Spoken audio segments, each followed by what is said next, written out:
It's the 25th of February. I've just finished writing a blog post addressed to Americans who are thinking of leaving America and due to the political climate. And I've had conversations on the phone with a few Americans already who are mentioning the political climate as a reason to go abroad to seek greener pastures.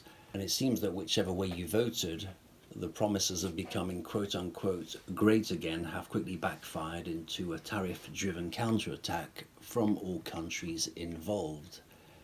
And of course they weren't just going to sit back and have tariffs imposed on them, because at the end of the day they've all been to the same business schools and they all know how the game is played. So obviously they weren't going to stand around to be bullied. And there's one thing in particular I mention is the costs in this blog, the cost of learning French. And I'd never quite formulated this before in these terms, but the cost of learning a language, I think, answers to a different business logic than probably most fields of life.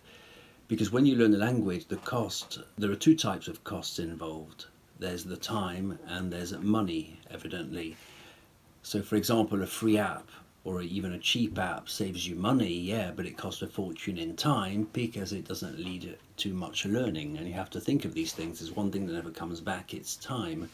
So you might be saving a lot of money, but you're wasting a lot of time. And also a badly chosen tutor costs money and time, and it costs even more money later when you have to pay someone to correct the mistakes they taught you when you finally choose yourself a qualified tutor. So ideally what you'll want to do is to combine effectiveness and learning at a reasonable cost. And this is why I say that language learning answers to different business principles than most fields. You have to factor the time and the financial cost, of course.